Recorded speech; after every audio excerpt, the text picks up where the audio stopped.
Hello, and thank you for listening to Getting Hard in Nate's Backyard. On this episode of the podcast, Nancy, Dan, and I sat down with Dave Carlo of Razor. Razor is considered to be one of the forefathers of Canadian thrash metal. They were formed in 1984 and have 11 official studio albums to date. They will be the first band at Calgary Metalfest 5 at Flame Central on Saturday, September 17th, 2016. Please get your tickets now at calgarymetalfest.com. And as always, thanks for listening.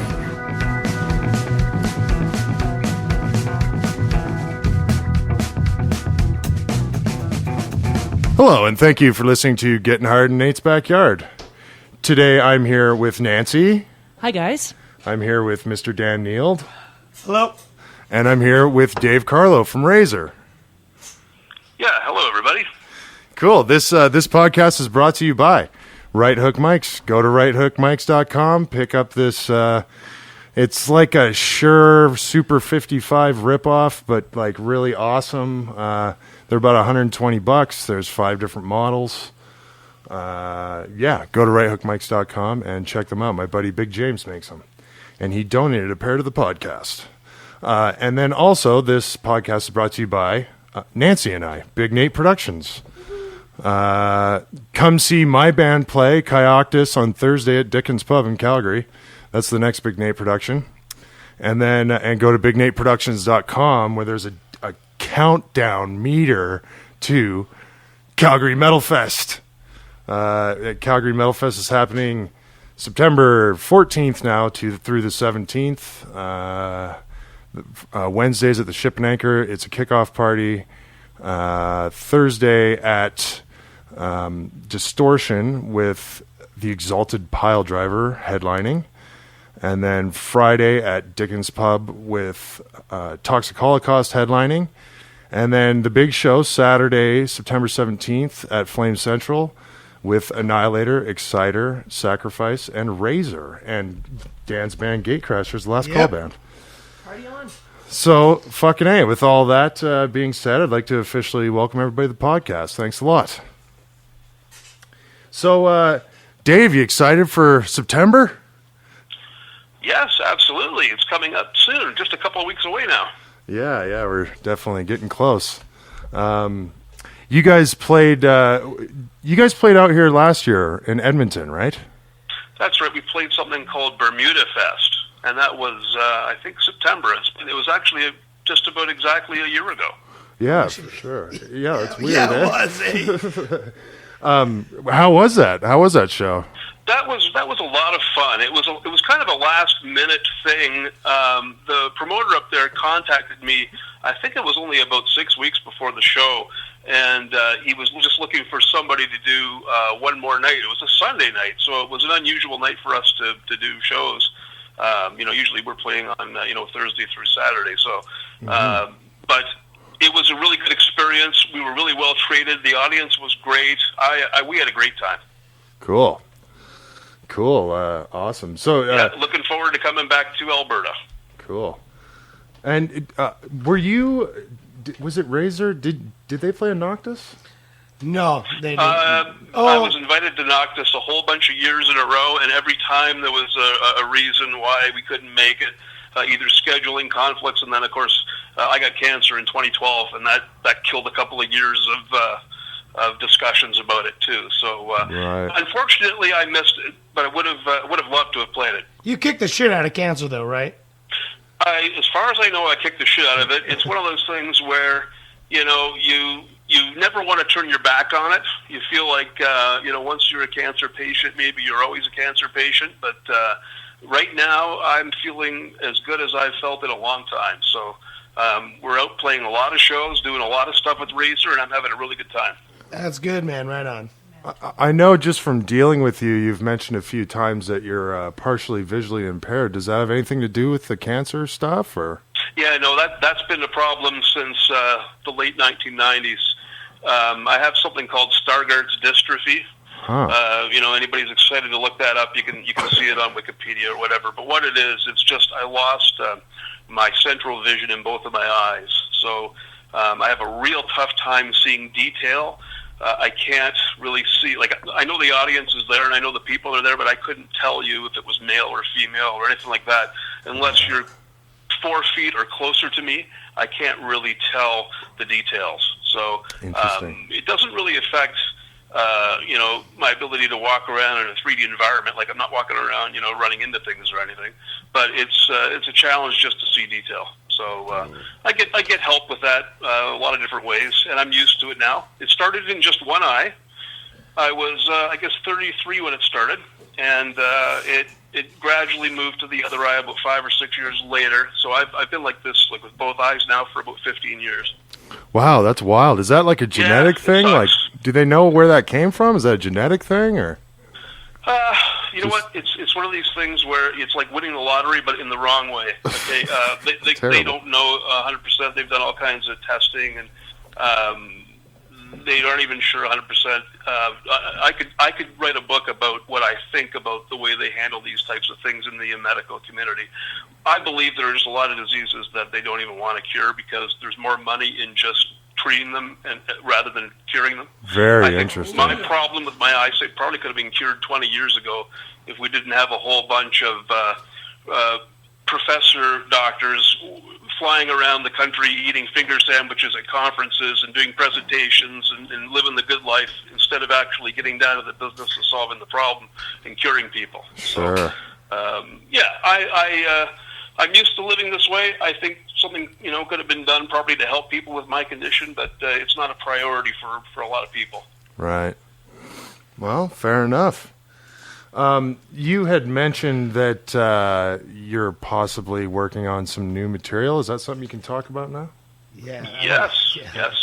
I am working on new material. I have lots of new material, but I am trying to find a window to record it. It looks like now it's going to take place at the beginning of 2017 that we're going to record.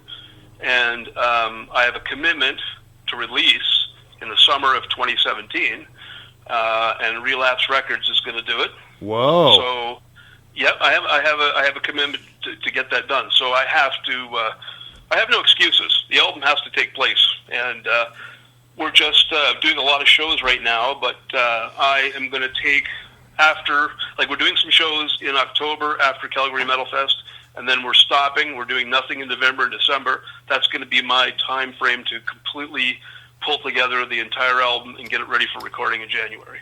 Cool. So the album is going to be called Cycle of Contempt.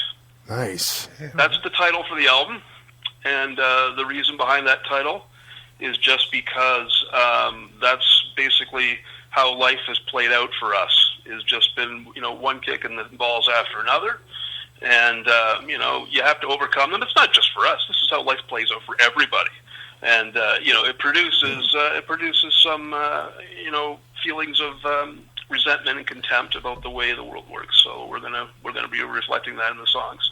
Not really a stretch for what people have gotten from Razor over the career. So it should be something that Razor fans are going to enjoy. Are you guys going to be playing a new song in Calgary? I remember you guys played one in Edmonton. Yeah, and the reason we performed it in a couple of places. I did a little revamping of that song, so even the way it's recorded and the way it is performed isn't how it's going to end up on the album. There's been a few changes made to it. Oh, that's neat. So all right. We were going to do that, and then we thought, well, let's just hold off because I'm still going to pull this all together at the end of this year, and I might make other changes. Sure. So why put a whole bunch of songs out there that might just get slight rewrites before I record the final version? So we're going to wait. So all we're going to hear in Calgary are all the classics. Are you guys going to play anything like Custom Killing at all? Well, the thing is that we've got a back catalog of 8 albums, I guess, and Custom Killing is a complicated thing for a lot of people because some people really liked and appreciated it. Other people just want the overpowering intensity of the short stuff, the short songs, which is more to our style. Custom Killing was experimental. Yeah, it's so weird, like an 11-minute song or something like that. And yeah, I mean, I don't think there's this small segment of Razor fans that really love that stuff, but there's a much larger percentage of the the fans of the band that want to hear just, like the Shock and Justice material or the Violent Restitution material.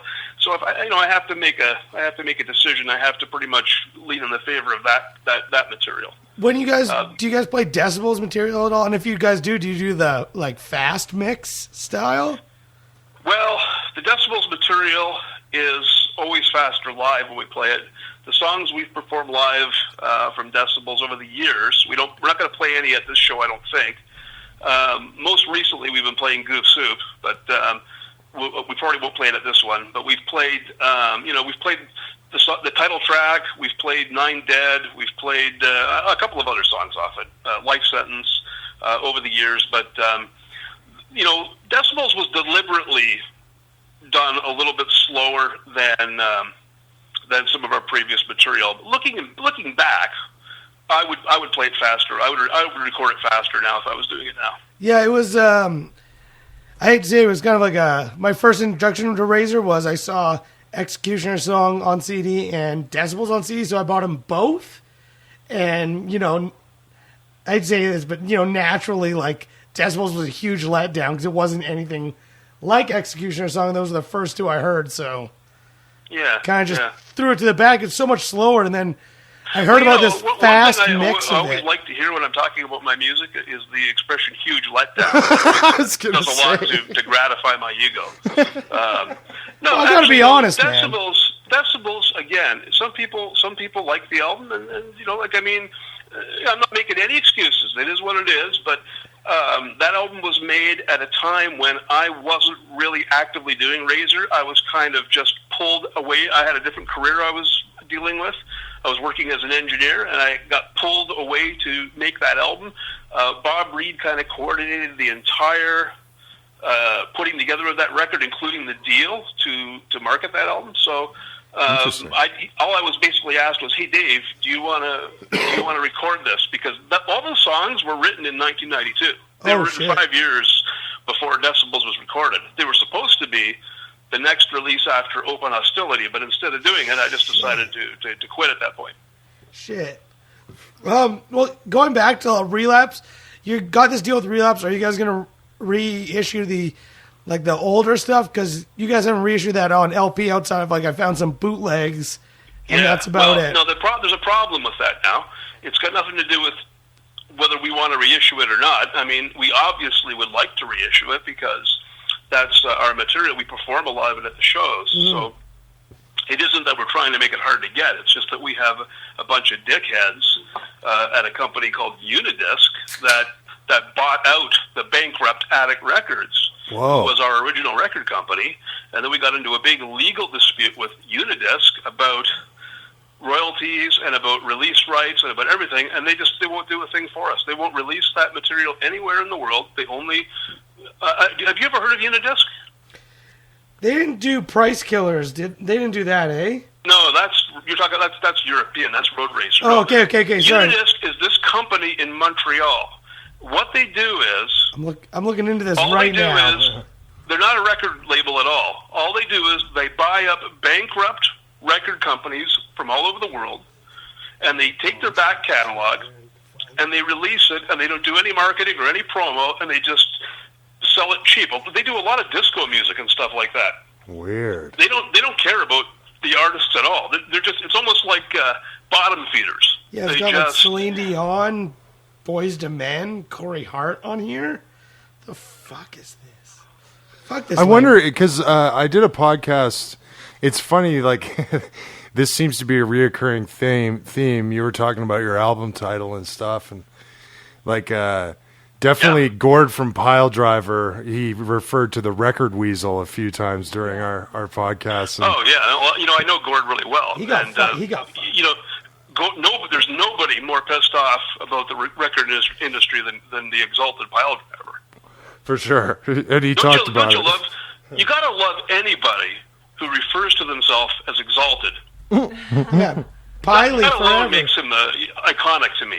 If you sit down and you have a beverage with Gord, he'll go on an amazing rant about how he got fucked over in the record business. So well, it's the reason I bring it up is because it sounded like something like that. He said it was something with a duplication house that got a hold of. He's talking about Universal taking over his original label with the first Pile Driver album.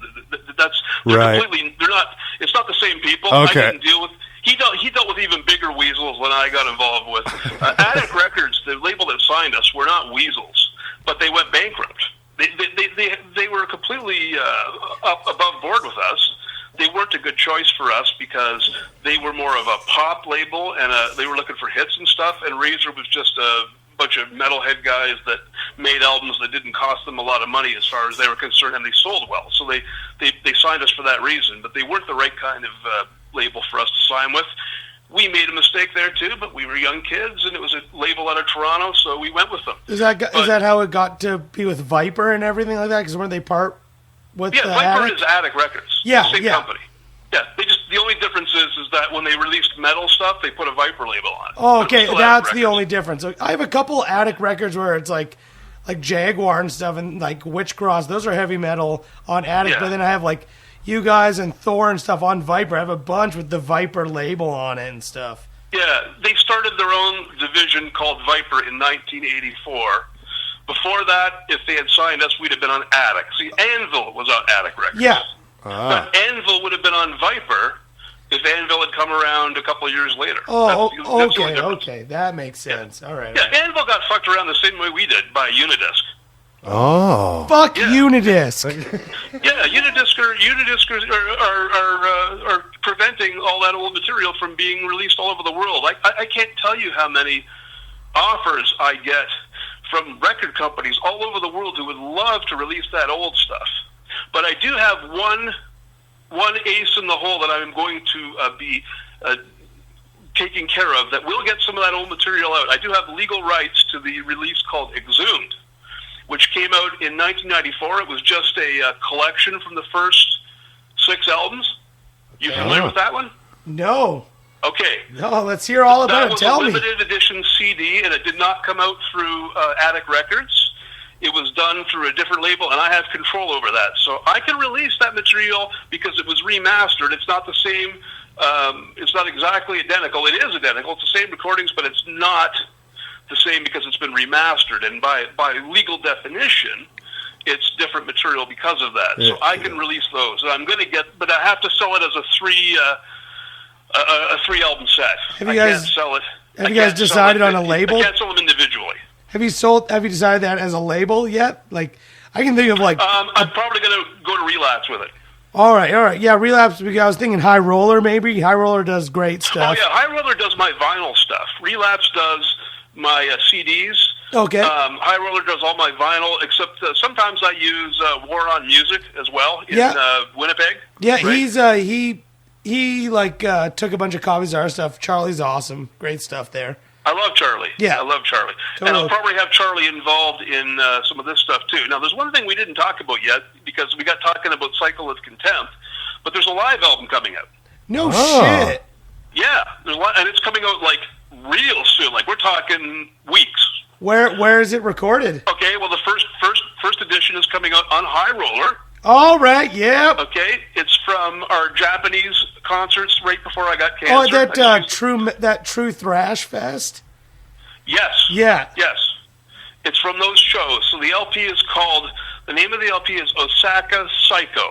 Okay? Oh. Now, it's spelled S-A-I-K-O-U. That's when they say psycho. That's a Japanese word. Okay. What it stands for is Osaka is awesome.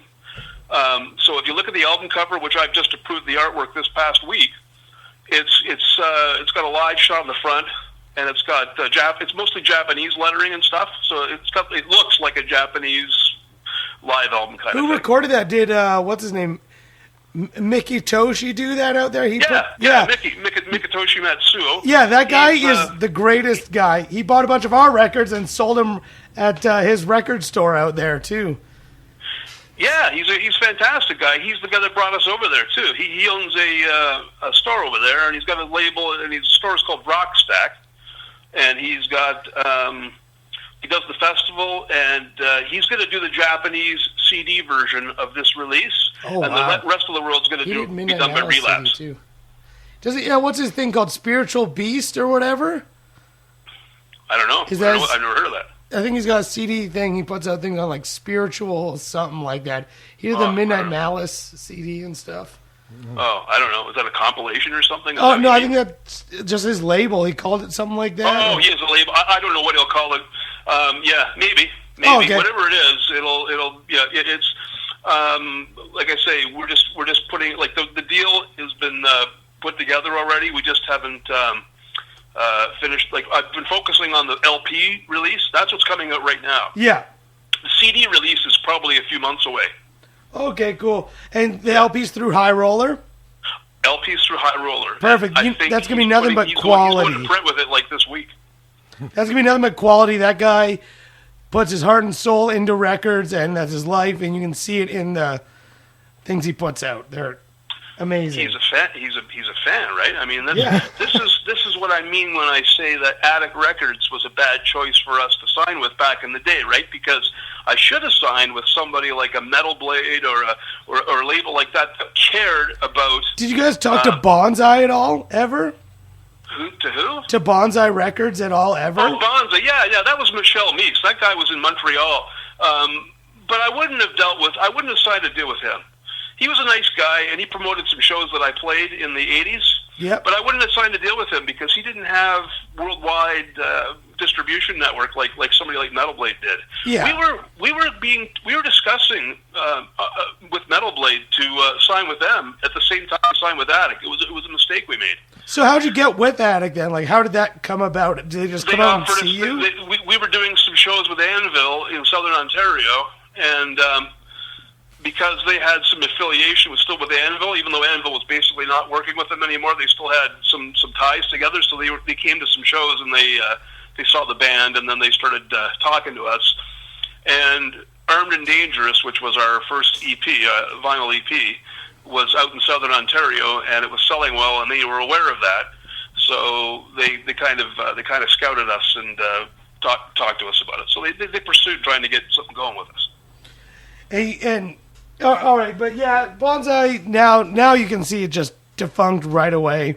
But you guys would have gone with Metal. They're not around anymore, right? No, they're long gone. No way, long gone. A record company that licensed stuff in the mid '80s. And like I say, Michel, he had a store in Montreal called Rock and Stock. Yeah, I got an ad for it on the back of a Metallian magazine here. Yeah.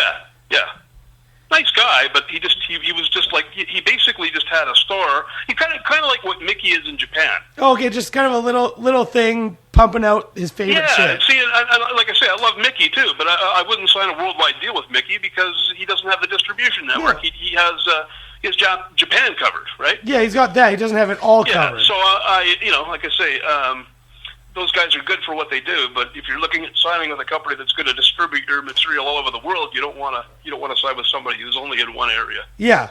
So you're saying Armed and Dangerous. I got that LP. I'm reading in the inside. And I remember you guys talking about how you changed your sound when you guys saw a Slayer concert and how you want to be more aggressive. And that's where kind of Evil Invaders came out and stuff. Like you wanted more of that sound. Well, we did a lot of shows with Slayer in the between Show No Mercy and Hello Ace. Around the time Haunting the Chapel came out, we did a lot of shows with them. So with that, but I want to know what influenced you in the early Razor stuff. It's like a lot more gritty, like to the fucking bone, heavy metal with that punk tinge. As in, because there's a big difference between Armed and Dangerous and Executioner Song, and then looking at Shock and Justice, right? So I'm talking like I'm talking the first two when it's like heavy metal, that little tinge of punk attitude into it. Yeah. So the influences there clearly for me were Motorhead, Raven, and Exciter. Okay. Yep. Those would be my three big ones. All right, those are the great ones. Raven rules, man. I love Raven. Raven is amazing. I've seen Raven 3 times. Probably my favorite guitar player is Mark Gallagher. Oh man, I love that guy. Every time I see him, he always tries to choke me out with those goddamn huge arms of his. Yeah, he's sick. He's a sick guitar player. Dude, it's like he's mental in the head. It's like he is the definition of intensity. Yeah, man. Yeah, it's intense. You can see it on his face to the Mad EP with just his neck and his teeth. Me, you're talking to a hardcore Raven fan here. Oh, so are you, buddy? I know about all this stuff. You and I, Metalfest, we're gonna talk Raven all night, man. We definitely could. We definitely could. Now, I'd want to be talking about Raven anything before Stay Hard. I actually like Stay Hard a lot. I like Stay Hard. A couple of good albums after that too. Like Life's a Bitch is good, and so is Mad. But the early stuff is the stuff that I'm mostly excited about. Faster Than the Speed of Light. That's That's the kind of stuff. When I listen to that kind of guitar playing, and you can hear to some degree in Armed and Dangerous some of the similar riffing style and some of the similar stuff there, right? A little bit. It's got the grit too, like from Rock Until You Drop and the Armed and Dangerous. They both sound almost like demo tapes, like just like grit guitar of practice and the riff style and everything else. Yeah, I was highly into Raven at that time. Oh, everyone should be. And what happened was we evolved towards Evil Invaders. We started to evolve because of all the time we were spending around Slayer. I got to be honest with you. That's kind of how you're hanging out with those guys. What a bad influence those guys are. Hey, I had to keep up with those guys when we're playing with them, right? I don't want to. They're pretty fucking intense. So we wanted to go down that road too. It's great. It turned out awesome. And how? Hey, you know what I got to say though? I got to say this now. I got to step back for a minute. Decibels is not that bad an album.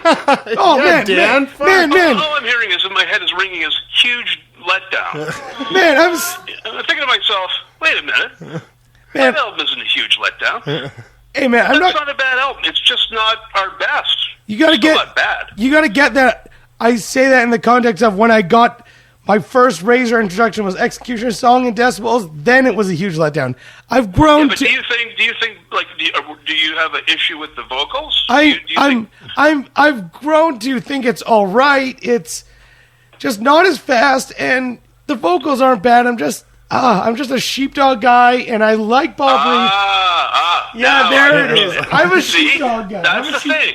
If you're a sheepdog guy, but hey, man, doesn't matter what I write. But Open Hostility is the best. Still, that one is so good, man. Drum Machine is the fastest Razor. Yeah, well, I mean, the thing is that it's intense and fast as hell, right? But I mean, the vocals are good too. But Decibels, it's just okay. It was just. But if you ask me, my opinion of my favorite Razor music, which would be Violent Restitution and Shotgun Justice, those are my two favorite albums. Oh, and that's awesome, man. Those are both great albums. I love them both. I'm not. Yeah. It like I said, the way I meant that with Decibels is just backpedal.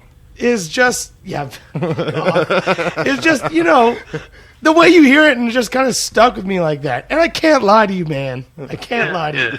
I'm gonna be honest, man. I just gotta be. I give you credit for being willing to be honest, because I'm not sure I would tell Kerry King and Tom Araya, hey man, I love Rain and Blood, but it was a huge letdown when I heard South of Heaven. I would tell them that. I would tell them Rain and Blood's a letdown. It was for me, but I wouldn't have told them that. Yeah, I would have spotted. I feel like if Mike Heroes and musicians like that, like musician heroes, whatever, they deserve to know my honest opinion. I think they deserve. Well, your band's named Gatecrasher, so I could forgive you from the. Oh, thank you. And they're playing for pretty much nothing. I mean, if I can't take criticism from a guy who's in a band called Gatecrasher, then we have a problem. Yeah, exactly. Don't worry, man. I've had people tell me that my band's awesome, except for the vocalist sucks, and I'm the vocalist, and they don't know who I am. They'll be like, the vocals fucking suck, blah blah, and like tell me right to my face. Oh, cool, all right. Like, you got to take it with a grain of salt, man. You can't please everybody. But in the end, well, you know what's great about being a musician is, especially when you're playing this intense music, is you get up on a stage and you bust your balls and you leave everything you've got on stage. You get off stage, you haven't got any energy left, you're exhausted, and some guy comes up and goes, "Hey man, that was below average." Fuck that guy.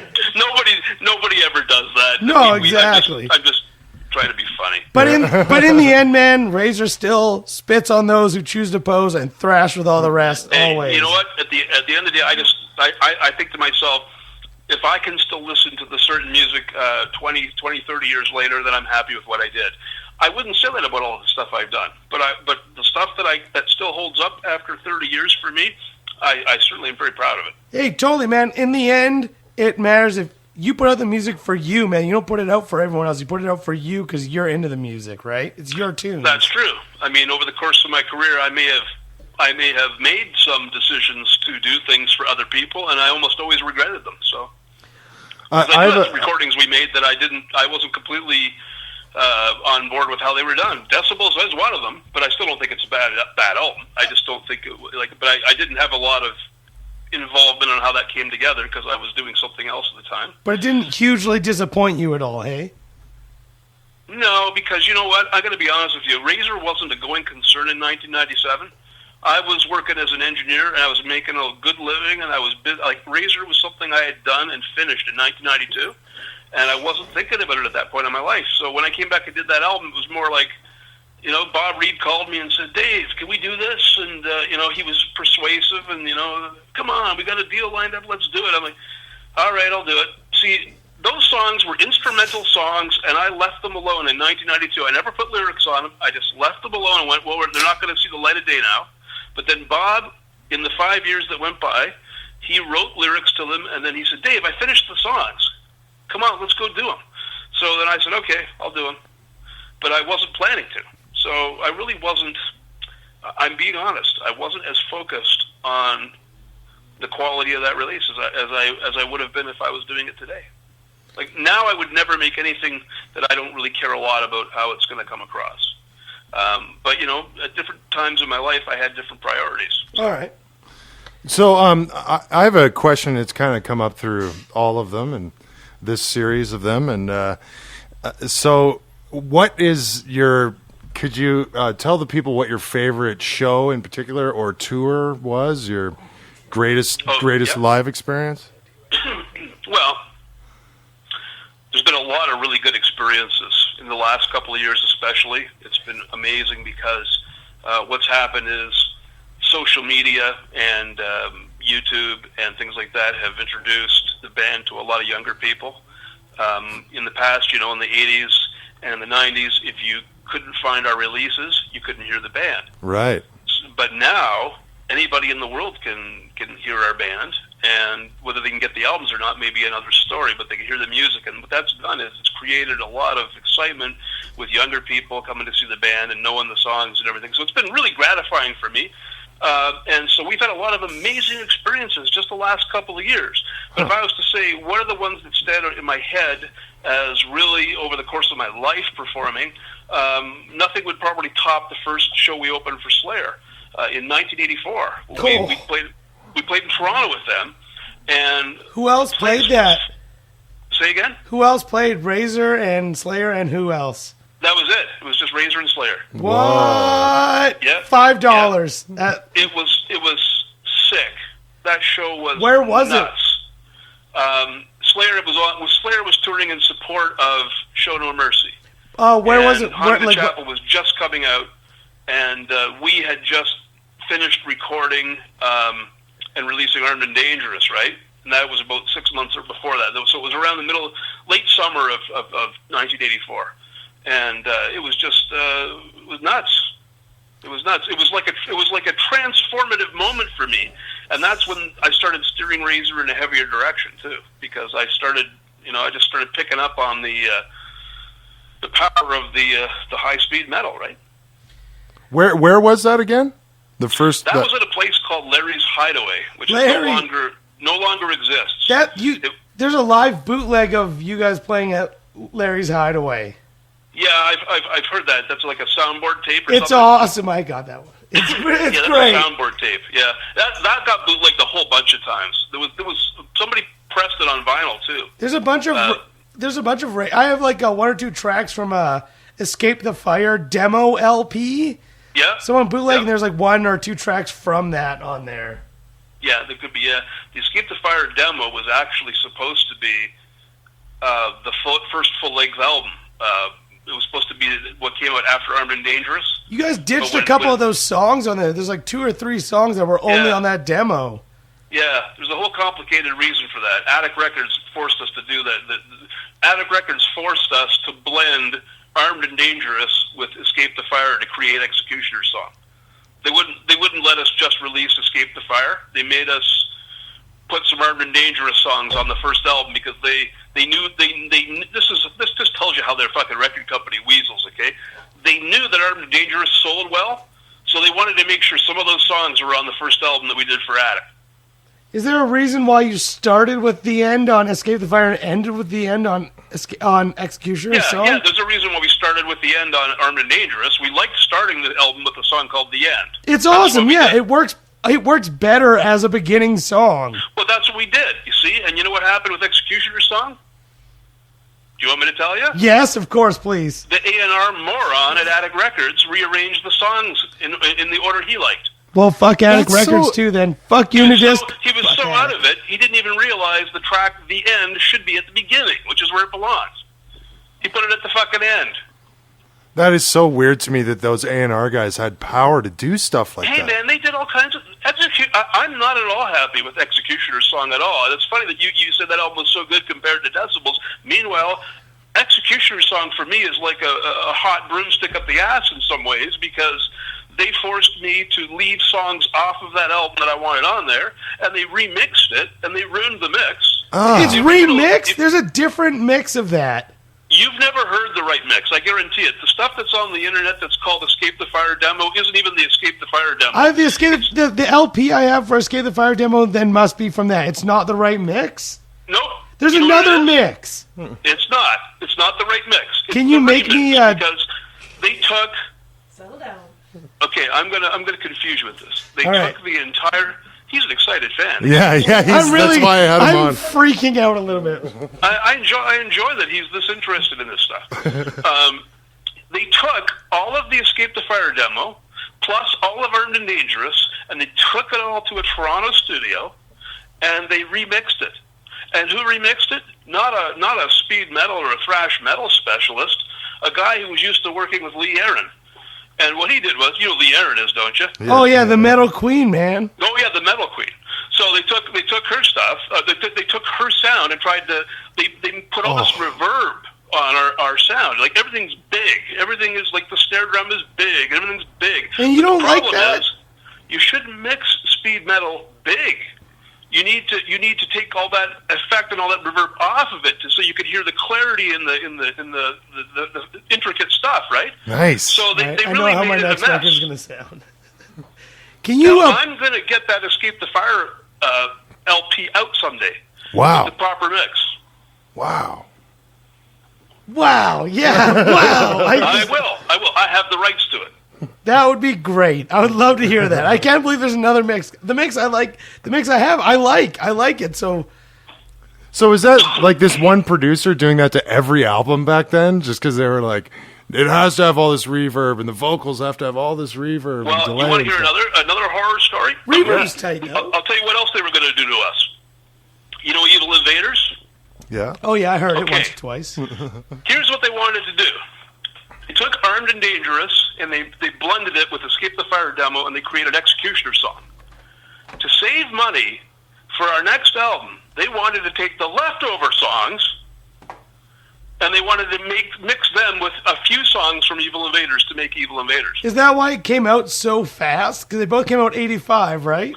I had to argue like a son of a bitch to convince them to let me make Evil Invaders with all new material and not fuck me up by taking the remains of the other albums and making that our second album. I had to almost, I pretty much had to convince them. I did the sales pitch of my life to convince them. Tell them to chew the floor. Say again? Tell them to fucking chew and taste the floor. Well, what I did do was I said, I'll write I didn't have the new album ready yet. I said, I'll write it for you. It'll be ready in 3 or 4 months. Just give me some time. And I wrote Evil Invaders like with a gun to my head to get it ready so that they wouldn't. That's why it came out so soon after the first one, because I was afraid they were going to release the other stuff and call it our second album. They really weren't working with us. Did you have anything to do with how the production came out? Because that guitar tone is literally sounds like a chainsaw. It's Well, it's borderline. It's my choice of equipment that I used, right? I chose the equipment I recorded with. Speaking of that, why are you selling the Violent Restitution amps? I didn't understand the question. Sorry, say again. With equipment, you're saying. I just saw that you're selling the amps you used on Violent Restitution. I'm selling one of them. I've got a couple. Oh, you're selling one of them. You know what I'm going to do? I think I'm not sure of this yet. I haven't decided 100%. But on the Cycle of Contempt recording, I'm actually thinking out for bonus material. I might redo the guitars a second or third time with my original gear, because in other words, there'll be a couple of versions of some of the songs, because I have my original amps that I used for every single album. So cool. And I can use that exact same gear and get those classic sounds. But you're saying just throw a couple, maybe one or two more guitar layers on it. Well, in a separate way. Like, for example, let's like just a say bonus track. let's just say there was a song called... well, there is a song called "Punch Your Face In" on the new album. Okay, so we'll take that song as an example. All right. That's about Unidisc, right? No, that song's not about Unidisc. It should be. You know, a lot of the songs I write, I try to write songs for everybody. Like I want, like, for example, for you, when you listen to it, and you feel like there's somebody you want to get even with, that you can relate to that song. So I don't make it so personal to me that you can't enjoy it yourself, right? Sure. I've got to express feelings that we all have. Sure. So that's what I try to do. So there's a song called "Punch Your Face In." If let's say you wanted to punch somebody's face in, you could sing these lyrics along to yourself, and you'd get some satisfaction out of it too. Yeah. That's the idea. Nice. So let's say, I record that with my current gear, all right, which is really the best stuff that's out there now these days, because I'm really impressed with the way gear is these days. Totally impressed.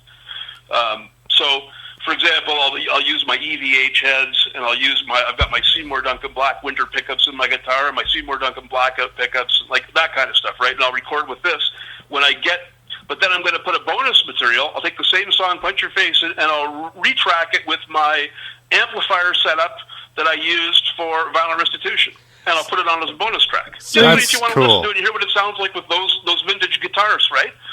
That's vintage cool. sound. And then I'll use the Roland amplifiers that I used on Evil Invaders. Whoa. And yep. You should do that. High Roller Records double LP. That'd be cool, eh? Yeah, one. You do for collector guys would like that anyway. You could do the album, and then the second LP could be all the same songs, but different amp or whatever from different eras for each song, so you can kind of get like a history of the Razor. I might do that for a few tracks. I wouldn't do the whole album or anything, because I have to eventually get the thing done. So maybe a couple of tracks. I'm just dreaming. I'm just daydreaming here. I'm just daydreaming. Dan's trying to influence his future purchases. Yeah. I think he should meet Stefan, the guy who runs High Roller, because he sounds like he's a big High Roller fan. Oh, we've asked him to do our stuff, and every time he's like, "I have so much stuff." He's like, "I have a full year's worth of releases I can't right now." So we say, okay, but yeah, I'm a huge High Roller fan. That's easily the best label there is out right now.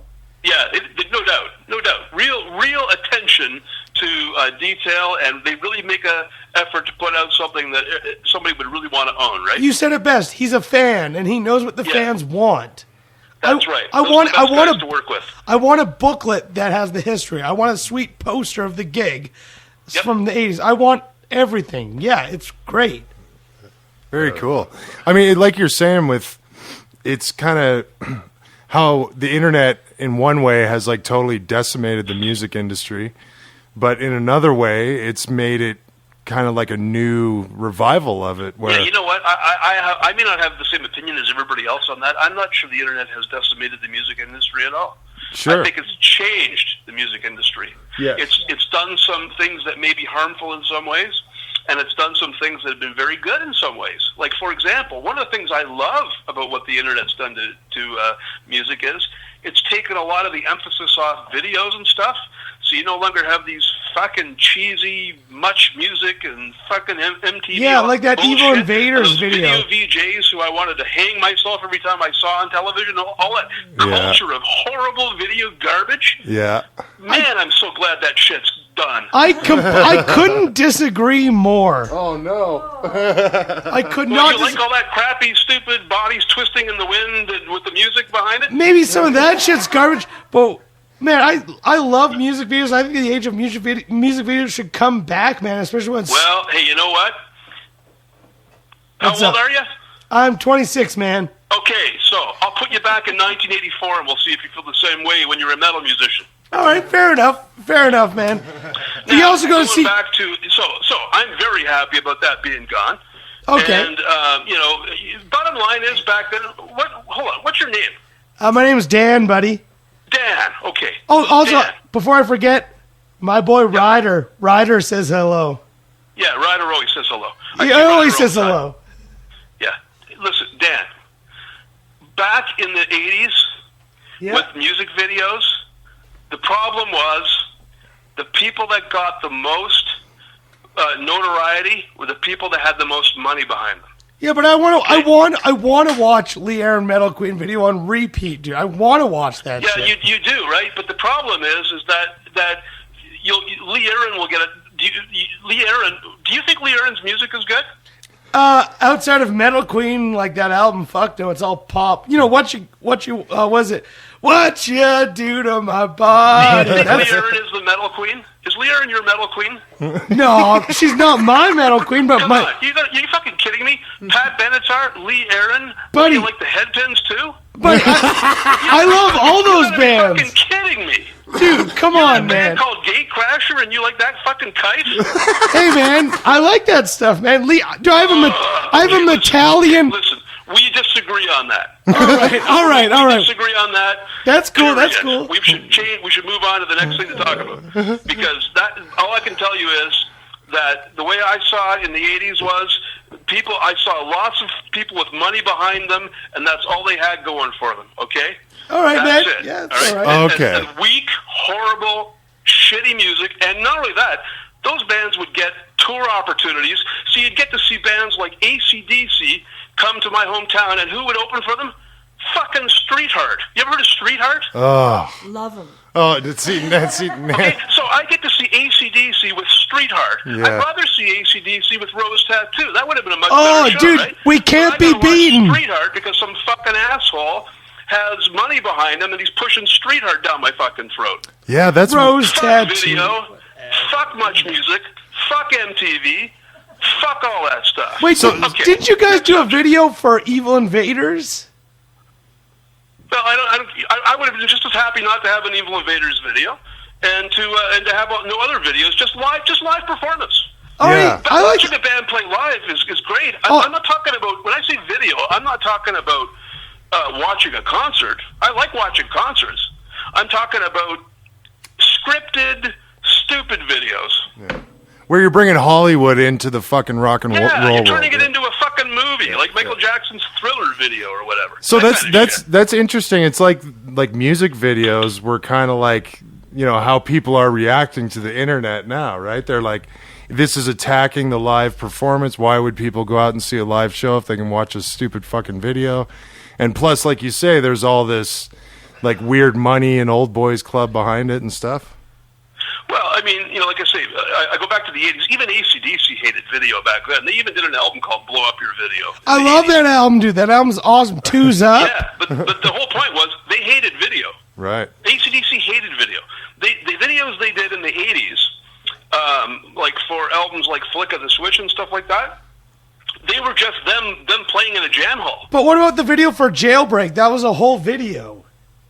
Which, Jailbreak? What, are you talking about Thin Lizzy? No, Jailbreak AC/DC. There's a whole video for that where they're all. Oh, that one, yeah. Oh, that 1974 thing? Dude, that one's awesome. Yeah, you know what? I don't mind that one, but you know why I don't mind that one? Because it's awesome? No. Well, Yeah. it might be awesome. I don't have an opinion that way.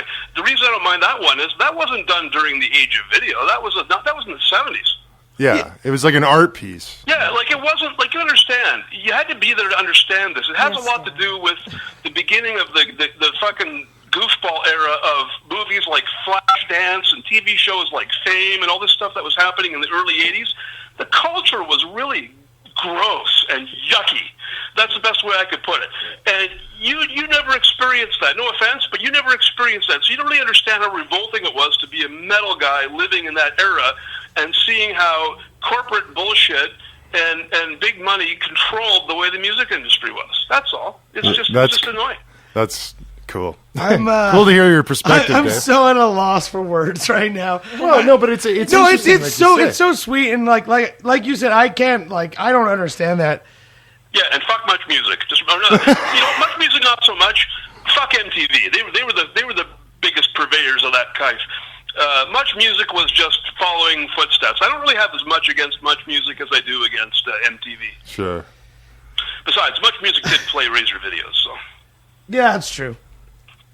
But I never did videos because I thought they were great fun to do or anything. I did them because I was like, hey man, I can't beat them. I got to join them. I got to get a video out, or nobody's going to see hear my music. Yeah. That's the only reason we did videos, and we certainly didn't have the kind of production budget some of these other people had, right? I guess we'll agree to disagree, and we won't bring it up in September. Yeah, well, you saw our videos, right? Evil Invaders, a fair bit of money was put into, but the other videos were done on a shoestring. Yeah, there's motorcycles. There's a guy who looks like the Wraith. There's a fucking fog machine or 7. It's awesome. Yeah. That one there was shot on real film, so it was more expensive. But yeah, it looks like the Reanimator video by Sacrifice. I wasn't a big video guy. We had no choice. It was either do a video or nobody's going to notice you. Yeah, it became kind of like a promo business card type thing. Well, in the 70s, just a decade before that, to get your band notoriety, you had to tour. You had to go and play as many shows as you could, and get your records at radio stations, and do that kind of stuff. That was how you made your name then. And then in the 80s, It turned into this video thing. Right. Yeah. So, I am correct in going around and telling everybody that Annihilator, Razor, Sacrifice, and Exciter have never played together anywhere, right? That is true. Not all at one time, no. I've played with all of those bands, but never at one time. You guys just played with Annihilator about a month ago, right? Yeah, back in June. We did a show with those guys. How was that? It was great. Yeah? And that was I loved it. Was it Waterloo? It was Full House. Yeah, Skull met Jeff. I knew Jeff from...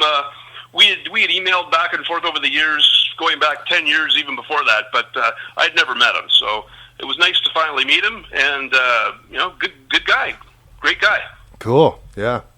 It was funny. We did a podcast with him, and he was like, "Oh, only half an hour," and then we're like an hour and a half in, and he kept saying, "I ramble a lot," and it's like, "No, we love it."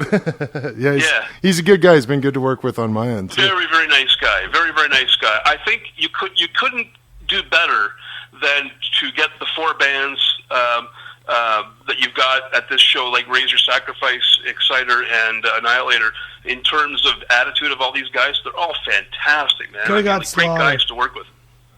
Yeah, I know. I could have got Slaughter, Dan, if I had more money. Dude, go get could have got a lot. Go get some fucking sugar mama that's got a shit ton of money and fucking.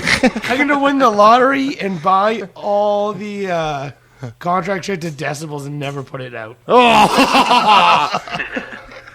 I'm kidding. I might put out maybe. You should buy it and give it back to Dave. I'll buy the other ones. All right. Well, hey, man, this has been a crazy podcast. Thanks for hanging in there, not hanging up. You're kicking me off now. You're tired. You've had enough of Dave. Well, no, we're right around the 52-minute mark. I mean, I'll keep going. No, I'm just kidding. That's good. No, just we finished on my rant about the video scene there. So, but let me just say a couple of last things then. Yeah, cool. It's going to be a lot of fun to play with these guys. I have hung out with and played with all of them. I mean, especially Sacrifice specifically, because we've done tons of shows with Sacrifice over the years. Actually, that reminds me of a question. With you saying that, have you guys traded a lot? Like Dan said that video you guys did kind of looked like the Sacrifice one. Did you ever trade, use the same guys or Which one are you talking about? The Reanimation video? It looks like that dirty Sucker quality. Yeah, that video. Yeah, no, what happened there was Reanimation was done several years before, right? Reanimation was 1987. Sucker for Punishment was 1991. Oh, we're talking Evil Invaders video and reanimation video. You think there's a similarity between those two?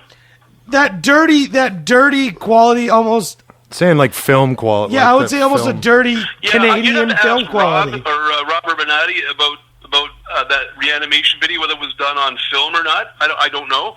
Evil Invaders was done on film. Okay. The other two videos we did were on videotape.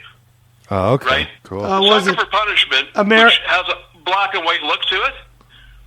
Do you know which video I'm talking about? Yeah, that's the one with Bob Reed walking around, right? Yes. Yeah. If you look at that one, it looks like it's black and white, but it's actually 10% color. Oh, okay. Interesting. Have to look at it sometime. Look at the lights on the show behind, the lights that are like the lighting on the stage. Yeah. You can see the color in it. Interesting. Yeah. It was set at 10% color. We did it on purpose because we thought it would give it more of a film look, because film was more expensive to shoot on than videotape back then. Massively more expensive. Sure. Like the budget for the Evil Invaders video was like $20,000. The budget for which is just peanuts when you talk about movies and stuff, right? But for us, it was a lot of money, $20,000. Yeah. The budget for the Sucker for Punishment video, I think it was like $2,000. Yeah, because you're not buying spools and spools of film. Right. It was on videotape. So, did you ever use, like, because you're saying you kind of you've known the Sacrifice guys forever, and you're kind of from the same area. Did you guys ever record at the same place or anything like that? Yes. Metalworks? Sacrifice, the album that I worked producing with, I co-produced an album, their fourth one. Oh, cool. That was at Phase 1 in Toronto. That's where we recorded Evil Invaders and Violent Restitution and Shotgun Justice. And they recorded their third and fourth album. They recorded Soldiers of Misfortune and Apocalypse Inside there. So, that's all about. They're all done at the same studio. Shit. That's cool. Fuck. Did you ever play with a band? It's the same studio that Max Webster used to record at a lot. Oh, nice. You guys know who Max Webster is? Oh, yeah. Oh, yeah. Yeah, they recorded there too. Cool. Did you guys ever play Phase with 1 and Rush also recorded there too. There you go. There you go. We were just talking that. Did you guys ever play with a band called Shock out of Ottawa? No, I never heard of Shock. No. Oh, we were talking to. Maybe. It doesn't come to mind right now. I think the way John was talking, they're kind of newer, isn't it? No, they're old. I looked it up, and they're demos from '86, and they just made a music video from a song from '86 for their new album. It's Blazing Double Kiss. Sounds like Riot Thundersteel, dude. It's so good. Cool. Hey, I do want to make something clear too, though. Okay, and that is, I gave you my opinion of how I felt about video, but I'm talking about the '80s, right? Yeah. We're talking about the 1980s there. Oh, Yeah, of course, yeah. at the time. scene You had to be there and the to- Much Music and the MTV and stuff. What goes on today is awesome. Like, I don't care if the big studios want to spend millions of dollars on videos now and put them up on YouTube. That's cool. I'm not criticizing that at all. Go ahead and do it, because I can compete with them now. I can Right. put a video up on YouTube right now. It doesn't matter, right? It's a level playing field to me. Yeah, that is what's interesting about this whole internet. Puts more of it into perspective for me. I'm the young guy here. So. You see, that was my point. It's not that I don't have anything against, like, if everybody has access to it. My problem was that in the 80s it was being controlled by the record company and that kind of stuff, and it was preventing. Like, I'll give you an example. Look at Sacrifice. They didn't get until they got the reanimation video out. Like, a lot of people didn't know about them. And they were an excellent band before that came out, but they put that out before anybody even noticed. Sure. You know? So Yeah, no hard feelings, bud. Oh no, I'm totally offended, man. Okay. Trigger. I was going to say, I'm offended. How well do you know my lyrics? You need to read the lyrics to Electric Torture. I hold my grudges. I don't forget. Uprising chaos on my mind, right? You read my lyrics. You should know my lyrics. Dave Carlo is putting me to the floor right now. Yeah, you better watch out. That's beautiful. You know what? And the thing is, it's all for fun, man. We're going to have a good time when we get to Calgary. Oh, Yeah, buddy, for I'll bring more cinnamon buns. You already played with us, right? You already know what it's like. Oh, dude, it's the best. It was the best. Montreal and Edmonton was good. There wasn't dude. I was one of 3 guys up front breaking my neck. Everyone else stood there with their arms crossed. Turds, Well, we're going to man. have fun again. I'm looking forward to it. I'm looking forward to coming to Calgary. I love Alberta, so it'll be lovely to get over there again. and it's going to be a great experience. Check us out this time. We're all gonna give a big cheer for Nate when we get on stage and do this, right? And do this show, right? Oh, hell yeah, man. Thank him for fucking having the balls to pull this off. Fuck, let's all give one up to Nate right now, boys. Cheers. This Thank is you a very big much. event, and he deserves a lot of credit for pulling it off. It's never been done. It is the biggest display of Canadian metal in one place ever. Yeah, hell yeah. Yeah, we've been trying to bill it as a historic night of Canadian metal. It is, It man. is. We're gonna It see. We're all is. gonna see Exciter original line. We're gonna see Dan Beeler scream his fucking ears till they bleed, man. They're so amazing. I can't wait, man. I never thought I'd see Dan Beeler in my life ever. We played with them in Chicago. Have you ever seen Exciter? I saw the incarnate of Exciter last time they were here 2 years ago. That was like John Ritchie and friends. So you didn't see this lineup of this original Exciter? No, you guys played with them at Metal Thrash. Oh man, they are so good. Man, I can't wait. They're so good. I interviewed John You're Ritchie. gonna have such a great time watching them. I interviewed John Ritchie and asked him if they're going to play Shit Off Kill After Kill, my favorite. He's like, yeah, we're going to play that shit. I was freaking out, dude. Yeah, they're amazing, man. They are super amazing. And, John Ritchie, again, he's one of my favorite all-time guitar players. And, I may have stole one or two of his licks, too, right? But then on top of that, Dan Beeler is like just a 10th wonder of the world or whatever, man. Dude, to be able to play and sing like he does. One of the it's reasons nuts. I'm a vocalist, that guy. One of the reasons is Dan Beeler. When I saw the video for Reign of Terror, I bought a leather jacket because of that video, and we had the same hair and the same name. And I knew I was destined for greatness because of Dan Beeler. Yeah. Well, and see, that's why I'm looking forward to this show so much. It's like I'm just going to be surrounded with people I love being around. I mean, like, Yeah, sweet.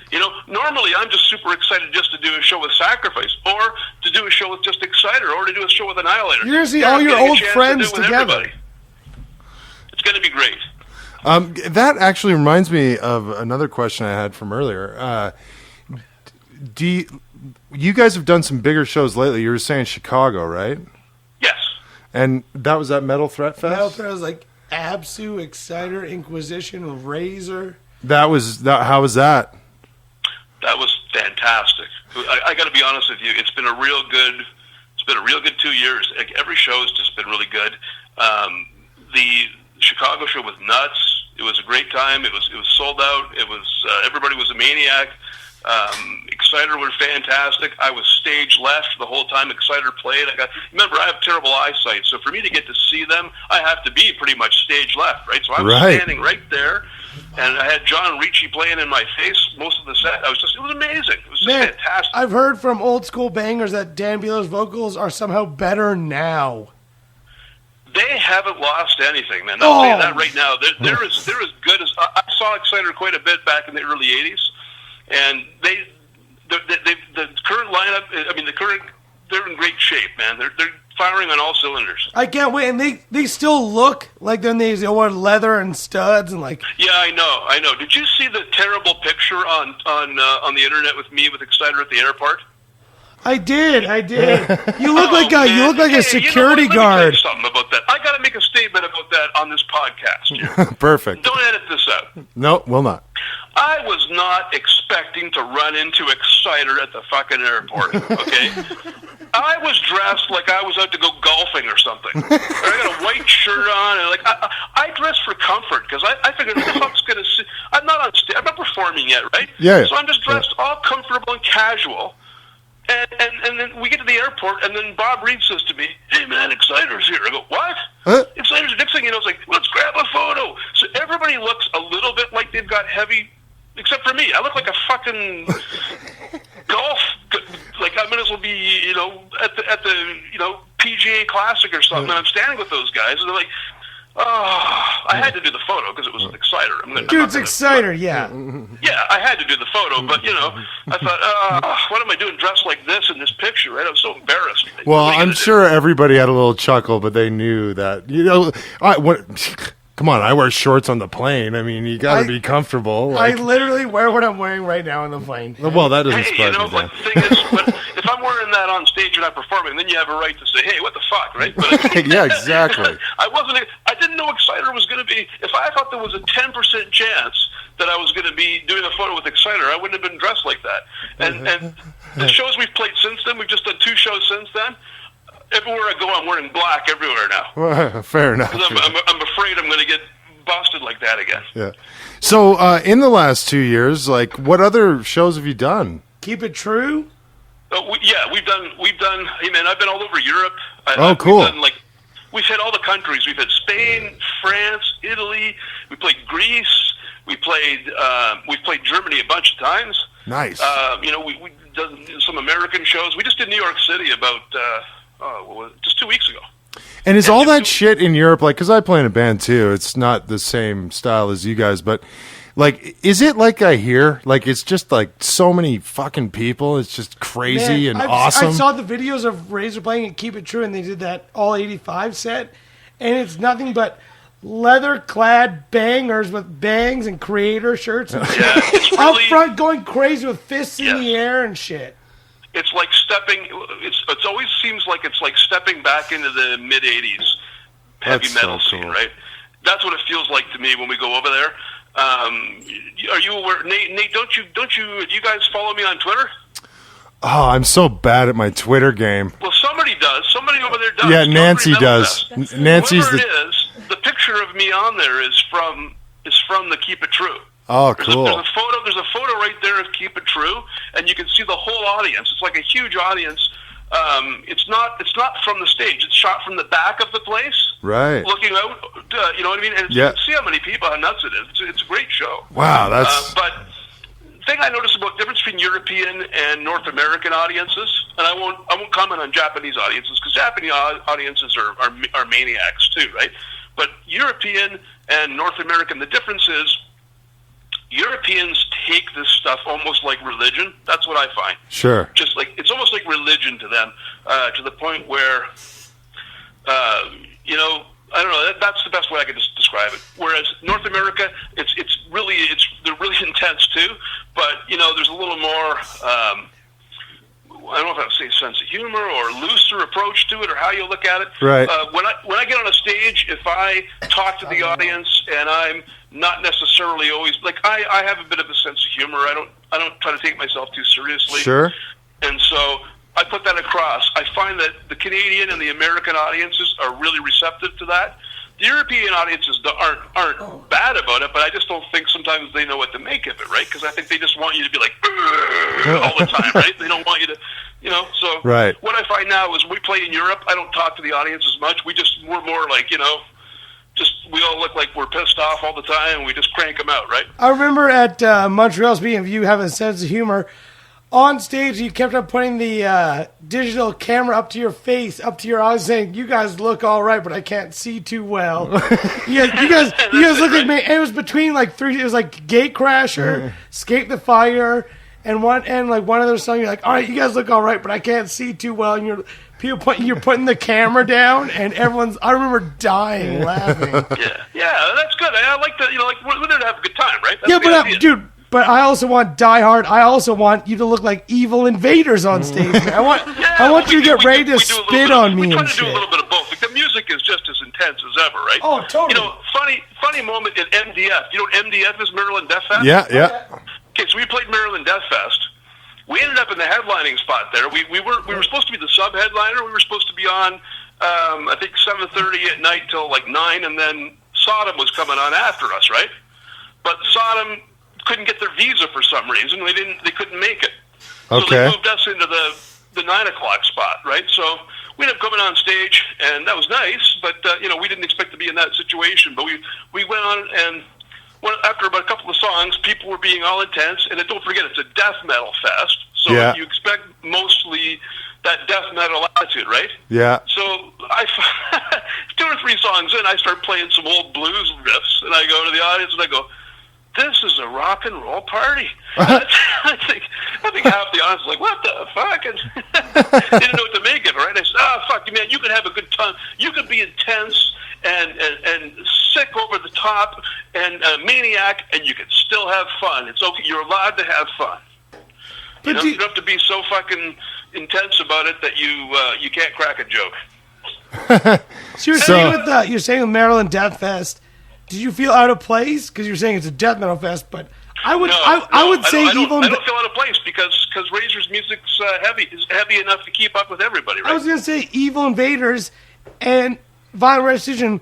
Countless death metal and black metal bands consider that like the guitar tones, and especially the guitar tones and the riffs, being like the precursor of death metal.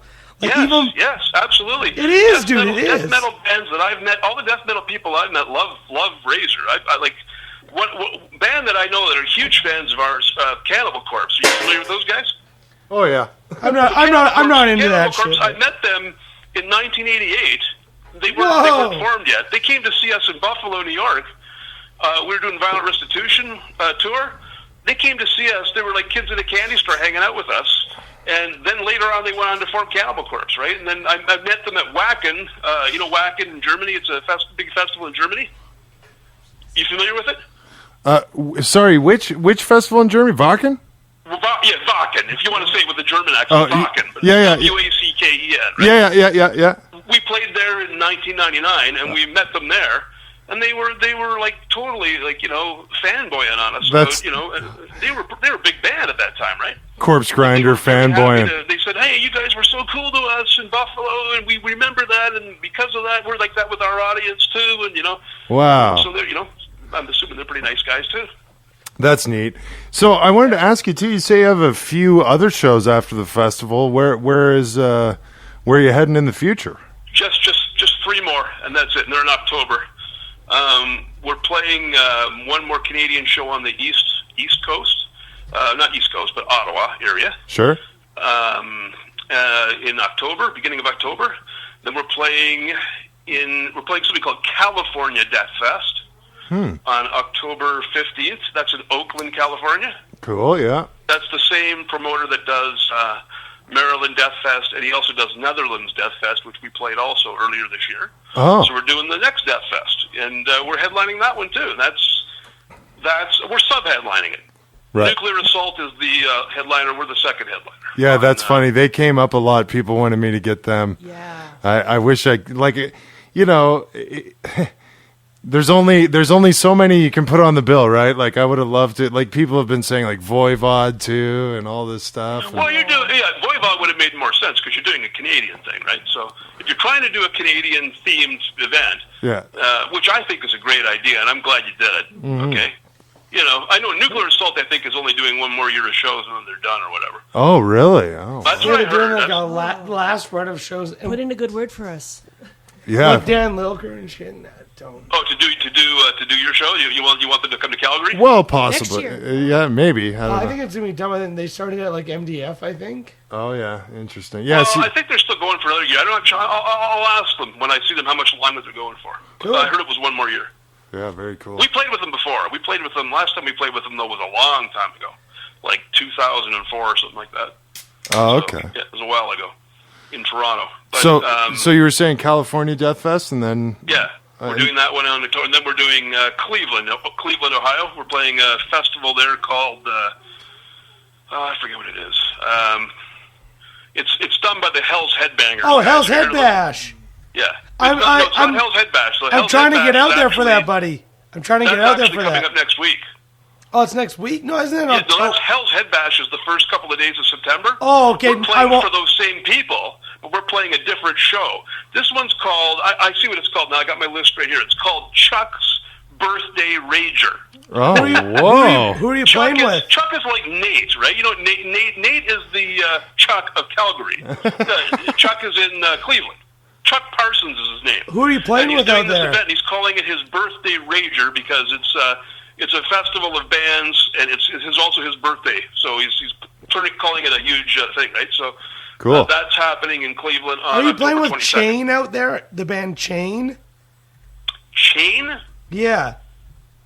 I don't know the name. I'd have to look and see if it's on the. There's a lot of bands on this show. There's a lot of my buddies Chain played with you guys not long ago, and one of them just messaged me and said, "Hey, we gave Dave Carlo a Chain cassette." Oh, okay. Which city was this? I think it was Brooklyn.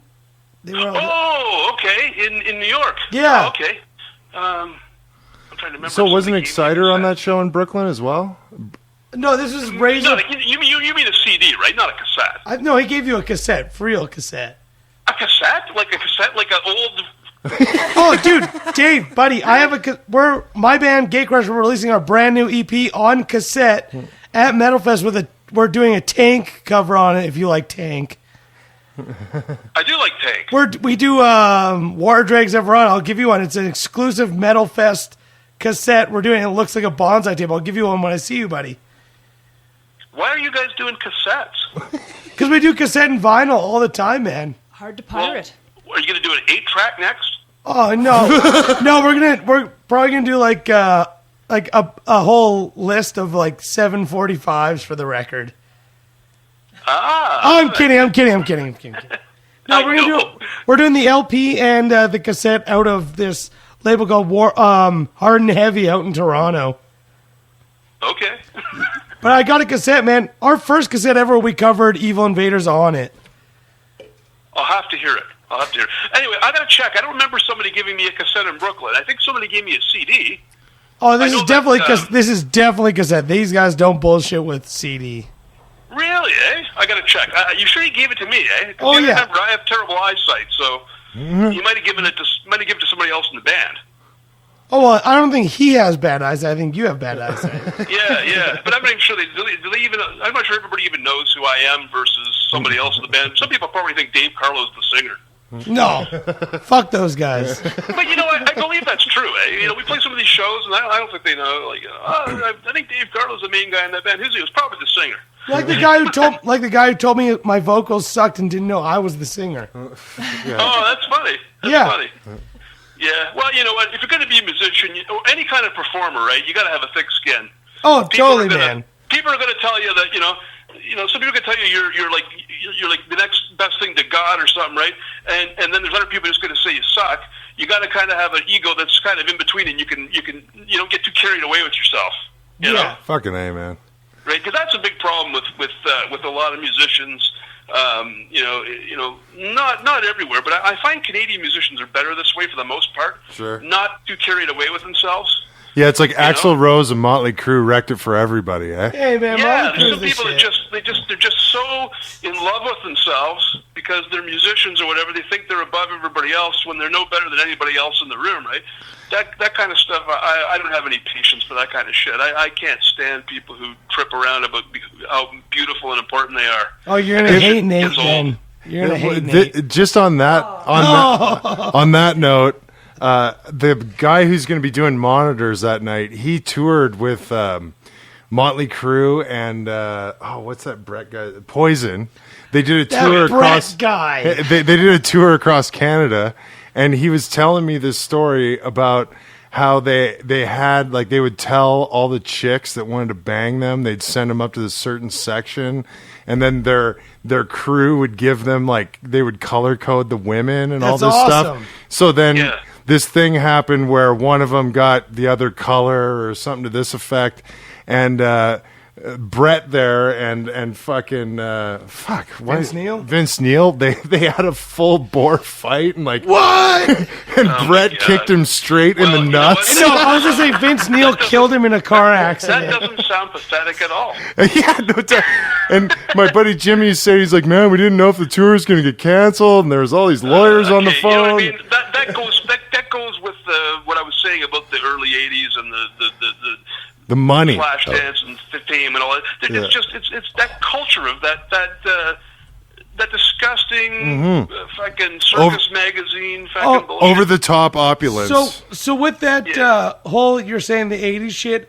Are the rumors true that you guys used to walk around and shit and beat up kids in Motley Crue shirts and take their wallets? Hey man, like Allegedly. we didn't. I heard stories. I heard stories all over that. You know what? All I can say is we didn't pay any. We tried to pay as little attention as possible to those guys. We used to call those guys cock rockers, right? That was the expression, right? Nice. They're cock rockers. They were into band for they had a different reason for being musicians than we did, right? They were just trying to impress girls or they were really into the hero worship fucking thing. There wasn't a whole lot of whole lot of substance to what No they were doing. real It was rock- mostly style. It was all image, right? Image was the big thing, right? Right. They were Sunday school teachers, not rock and roll preachers. There you go, right? Hell yeah. I mean, I'm not saying that we didn't have image too, right? Like if you look at Exciter back in the day and Razor back in the day, we all had tons of studs and leather and Dude, S&M Mike, shit on. And all Mike still wears that shit, right? Yeah, oh yeah. Exciter wears a lot of that shit still. Mike, my bass player, wears a lot of that stuff. Yeah, too. I remember I was looking at my Executioner song before I left to come to this interview, and I was like, man, last time I saw Mike in Edmonton, he was wearing, I'm pretty sure the exact same thing he was wearing on the back of that. The leather vest with the studs on the outside and like giant bracelets with the studs. I'm sure it's the derivative of it. It may not be the exact same stuff, but it's But very it's awesome. closely- Like, man, if you, it's called a show. To me, it's called a show for a reason. I don't want to go to watch a band that look like statues and have baggy pants and make sure. I want to see You want to see some like a little bit of image there, right? yeah, not even a little bit. I like over the top. 100%. I agree 100%. Yeah, I agree 100%. The only issue we've got with how we look these days, like if you see what I wear now, I try to wear all black. I have a shirt. It depends on the show. I'm usually just wearing a black shirt, and I wear a cap, right? Well, I could take the cap off if you want to see my half bald head and my gray hair. Dude, at least you got still hair. As long as I got hair on my head, it'll be long. Have you seen me with my cap off? No, never, man. Never in my life. I'm not completely bald. I take my cap off at the show. I tip my hat to the people. I'm not fucking hiding anything under my hat. No, but I'm saying, as long as you got hair, I hate when people shave it bald. As long as I have hair, I've got a little bit of hair. I mean, I've got a bald spot at the back of my head, but I'm gray. I'm gray. I'm like fucking Santa Claus. Salt and pepper, buddy. What am I going to do? Start dyeing my hair black like some loser who's fucking in his 50s trying to be 20? Use turpin. I got to admit my age and move on, right? But you know what? It's funny though. We've had a good conversation. I've enjoyed it a lot. And I have to say, like before we started it, we had a little discussion about, is there anything you don't want to talk about? Well, you guys haven't really brought anything really terrible up, so that's cool. I mean, No. you could have. That's you could have just asked me about my cancer. You could have asked me about the issues that people always talk about with Stace, right? I was about to say, I can ask you about when you guys, who was it, Sheepdog did the interview where he was in the fucking kung fu shit, and then you did the interview, and then you did the interview. Like you know, I'm a huge Sheepdog fan, but Yes. but you both. Those interviews, I remember reading one, and then one like 2 days later, you guys went hard. You guys are not cool at all, hey? Yeah. Hey, let me tell you something. This is. You're going to edit this podcast a little bit, right? Right, Nate? I'll send it to you for approval for sure. Okay, because you know what? Because there's some good stuff coming up here now. We talked a little bit longer, right? After you're trying to give me the boot about an hour. No, I wasn't trying to. There's some good stuff has come up here. Nate hates we should Razor. consider putting in the podcast. I'm gonna make this statement now. This is I don't know if this will surprise you guys or not, but I swear to God, this is the truth. Okay. Now, have all of you read those articles, or just Dan? Just Dan. Just me. I read those articles the second they came up, and I read them 20 times. So you never read the kung? So you other guys never read the kung fu? The kung fu one, yeah. It's okay. I swear to Stacey God, wearing this is a true. kung fu Okay? thing And like now, this. Are you guys Bald. familiar with the video called Metal Mythos? Okay. No. You know what Metal Mythos is? No. The Mythos. YouTube series. They just did a big thing about Razor. Okay. Oh, It's actually a pretty good career retrospective of Razor. It's done by a U.S. guy. He's got a lot of subscribers on YouTube. He did a good job. Point I'm making was this, okay? People are very fond of saying right now that Razor had a real troubled history. Razor had all this... and I'm going to tell you right now the truth. Between 1984 and 1988... we never had any problems at all. I never fought with any... We never fought. Stace... I got along with Stace perfectly. It was... all this shit came out later in this interview. It was like I got hit over the head with a club when he did that interview. I never expected or believed any of it, that he would say that stuff. I couldn't believe it. I couldn't believe it either, man. That was it. Some of it's so rude, man. It's It rude. freaked me out. Well, and I'm being honest with you, okay? You can believe me or not, but a lot of it's just full of shit. He's just fucking completely... I don't know what he was smoking or snorting or whatever, but his memory is terrible. Whoa. Interesting. You gotta read these, Yeah, man. I'm gonna go back. It's really interesting reading. You should read what he said, will. and you should read my follow-up. I did a follow-up interview with the same people where I dissected everything he said, and I pointed out how he was full of shit. Do you not feel like you were too harsh at some points? No, you know why? Because you could see, you know why I don't feel like that? Because I felt very attacked. No, I felt very attacked. I could see how you were attacked fully, and you're only defending yourself with that.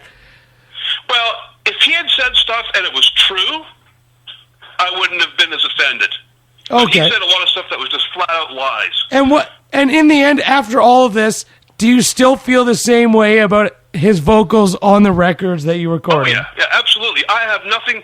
Listen, I got to tell you right now, to this day, I swear to God, I don't believe in God, so swearing to that's not going to help me any. Yeah, but fuck Unidisc, fuck God. there was one fuck him, but I swear that he, I never had anything against the guy, ever. I think he's a great singer. I think he did a great job on my albums, on the albums we did. And the truth is that, I don't have anything against him. I just don't want him going around lying about stuff. Like if he want, I think he should have picked the phone up if he had something he wanted to talk about and talk to me directly. I don't think he should have done an interview where he said all this stupid shit. So why So- do you think that happened? Do you think he's just trying to grab headlines? Sheepdog wasn't, from all the interviews, Sheepdog's not into heavy metal, and after Executioner's song, he was not into it. He doesn't even know the lyrics to Violent what his issue Restitution. was, I'm going to be honest with you, he's almost like a guy who was living in the fucking mountains and doesn't even know what was going on around him. I don't think he was aware of the fact that the band had the following that we have, and I don't think he was aware of the fact that by saying the shit he said that many people were even going to notice. I really don't think he expected it. And I think he was really surprised. And I'm going to tell you, he does still try to interact with me now. He's been texting me for a few months, and I'm not replying to him. And it doesn't mean that I'm mad at him or I'm having a hissy fit. Or I've got nothing to say to him. I've got nothing to. I don't want to rectify anything with him. I don't want to work with people who accuse me of being a thief and a liar, which is what he did. And if you read the article, you see that. They're harsh, man. The interviews are harsh, Nate. You got to read them. But I will. So if there's no way that if he apologized profusely, called you up, met you even, there's no way, hypothetically, you guys would ever do a Sheepdog Classic reunion, ever. No, I can't see it. Not after that. Not after that interview. Not even that interview killed it. Let's just say not even foreseeable future. Let's never say never, man. Never say never. Change it for me. I mean, I have to be honest with you. It doesn't sound like it's not a very nice reason. But the only reason I do it is if somebody offered me so much money, I couldn't say no. You know what I mean? Then I'd be like, I have to do it. So they keep it true, guys. They would give you the money to do that. Well, I've been offered a lot of money to do shows with him before, but not enough. That's a shame, man. That's a shame. I love Sheepdog, but it's a shame to hear. You know what? Honestly, be honest with you. Like, I mean, he kind of said in that interview that he wasn't that into the heavy music. No, he was only into heavy metal, and then he didn't learn the lyrics to Violent Restitution. Yeah, he hated Violent Restitution. Yeah, and which is fucked. But I remember. See, I don't think he even, to be honest with you, knowing Stace, don't forget, I did, work with him for 5 years, and I did a lot of traveling with him, hanging out with him. So I do know the guy a little bit. I mean, I don't know him recently, but I knew him back in those days. I will tell you this. He didn't even listen to Violent Restitution enough to know if he liked it or not. He already made up his mind he didn't like it because he was bitch hurt because I wasn't going to do another Custom Killing album because that's what he wanted me to do. He wanted me to put the band into an experimental direction. I didn't want to do it anymore. How do you feel about that? How do you feel about this? I've had some guy, older banger, tell me this, and I've lived by it. And it's true, I think, that Sheepdog would have been the best punk vocalist ever if he left Razor to do a punk band. How do you feel about that? I never thought of it because he Razor was way too heavy for him, so I don't think he would have even he accused Violent Restitution of being punk, right? Like he told me that. He said, "This is punk, man. I don't want to do this." So you're saying he liked 80s music videos, is what you're saying? I think Stace liked Stace liked. There's what's the word I'm looking for? Like there's like a hitness some bands had, and he liked to have that hipness, right? Like, I think he saw himself as like the David Lee Roth of speed metal. That's kind of how he looked at himself. But what's wrong with David Lee Roth? Are you saying you don't like David Lee Roth? Who, me? No, I love David Lee Roth. Okay. Dude, David Lee Roth, I'm on Fire is number one, 1978. I love David Lee Roth. That's true. No, you see, like, you expected me to attack Stacey, didn't you? Speaking of David Lee Roth, have you ever seen in Panama video the guy with the Raven shirt in it? No, I haven't. But you know what? I like just about everything about David Lee Roth. If you stop for 1 second in the Panama music video, there's a guy on someone's shoulders wearing a Rock Until You Drop Raven shirt. That's super cool. I know, it's super cool. It's awesome. Does like intense stuff. I mean, he was one of the guys that was. You may not know this about Van Halen, but back when they did the album 1984, it was a big deal that they started using synthesizers on some of their songs. Oh, yeah. And he was actually opposed Oh yeah, to that people threw it in with Rush and U2 as being Like a pop Genesis as a pop album, but Rush's best album for me is Grace Under Pressure with synth, mad synth in it. I think it's great. Yeah, see, now this is how I know that you're not from my era of age, because you didn't grow up with the 70s Rush. No. Yeah, he doesn't have the chronological going See, on. I remember when 2112 was the new album from Rush.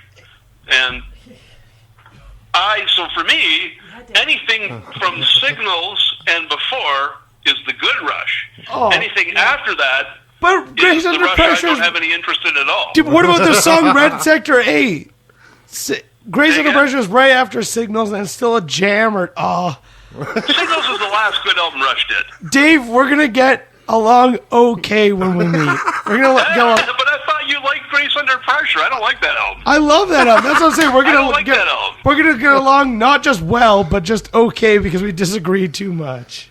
Yeah, No, not yeah. too much. No. But you know what? I Public like discourse it. is I like good. I like the honesty, man. I think the honesty is good. Honesty is the Yeah, best no, policy. hey, man, honesty is the only way. It's fun to talk honestly with people. And I'm going to tell you something. I can get along very well with people who are blunt and honest. I just Sure. don't like fucking weasels. And I hope don't Sure. like people who have hidden agendas, who tell you one thing and think another. Sure. That kind of shit drives me nuts. Well, See, I now hope- Stace was being a weasel in that interview, right? See, I can get along perfectly with guys like you, Dan. You talk, you say what you think. I don't have to agree with it, Sweet. but we can talk about I was it. going to say, I hope I'm not a weasel, man, because we're going to rage. No, you'd only be a weasel if you weren't telling me the truth about stuff. Oh man, if you could see me right here, you know I'm talking. They've had to tell me to calm down. So I'm ready to flip tables and flip beers right now. Yeah, you know, like the thing is just like I say, no. The point was before, just and I'm not going to stay on much longer. Point before was just that Stace, when I said he was like thought himself as the David Lee Roth of speed metal, that wasn't meant as an insult to Stace. I have no insults for him. Okay, No, he's a great That's just dude. how he saw Challenge himself, the and I ego. think he thought Razor was moving in a direction where he was losing his hipness or whatever it was. It was getting too aggressive for him.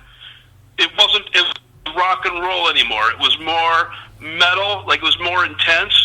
It was like just getting to be too intense for him. Can I ask you a super personal question really Oof, quick? here it comes. Sure. Yep. We've got just sorry to stop you. We have all the time in the world. Like it's all. The only reason I was saying that is I just didn't want to hold you too No, I late. know. I was aware of that. I was aware of that. Nate. No, we'll talk a little longer. I'm probably going to get tired in about 15 minutes. Yeah, I We'll- need to. we'll I need finish to up. go get more beers at home too. So what's your go ahead, question, ask your Dan? question. So, was Sheepdog the one who took Ambrose College Fund? Oh, that was we were goofing on an episode of the Flintstones. No, hold on one second. If any of you guys don't know, there's this one Did you song. guys know that that we were making fun? You see, this is where we were a little bit fucked up because we were so we get in the studio, we get giddy and stupid, and we do stupid things, and sometimes they end up on the record. And maybe that wasn't the best idea. I love that. You know Though. what I mean? So, for all the people who don't know, one song, Malicious Intent, starts off with going, "Hey, did you take Ambrose College Fund?" And they ask about that. And I always wondered, who was the one who took Ambrose College No, Fund? that's Mike. See, I asked the question, and then the answer is Mike, right? Mike was doing his imitation of Fred Flintstone from a Flintstones episode. That's what that Okay. was. Yeah, that's an obscure thing. We did that because we were just being idiots. And sometimes, like if you look at Razor, even though we do really intense music, you can hear the sense of humor sometimes. Sometimes this wasn't the best idea. Oh I yeah, have was to be it honest. that one song off Malicious Intent too, where he just yells "fuck off" just all the time. Yep. What about the cover of "Roll Out the Fucking Barrel" in Violent Restitution, right in the middle of the album? Yeah, you guys got some weird stuff in the middle to late '80s, but it's, you can tell I may not do that anymore. I think that from now on, because when we get on stage, we have a little bit of that going, that humor. So the album is going to be really intense. I'm not going to fuck around with too much goofballness on the album. I'm just going to make a really intense, mean fucking album. Put it out. Dude, I can't wait. That everyone's been waiting for a new Razor album for a long time, and it's way overdue. So I got to make sure that nobody's disappointed. And of course, you're probably going to tell me it was, what did you say? Huge disappointment? Yeah. Fuck, I thought we were over that. So, you know what? Nobody's going to, no matter what I do, just by putting something out, you take the risk that somebody's going to be disappointed. Somebody else is going to be like, so psyched it isn't funny about it. But my goal is best case 50-50, my right? Case to make an album that I'm really happy with. And what I want is I'm looking for the Shotgun Justice, Violent Restitution kind of style. That's what I want to put across on this album. Cool. That's what I'm going for. Just a blistering, non-stop. Every song is so fast, you don't know when the song stops and when the song starts. That's right. But also with different progressions and stuff to make sure it stays interesting. It's not just like one tempo all the way through, but it's going to be, it's going to be mostly extreme most of the time, right?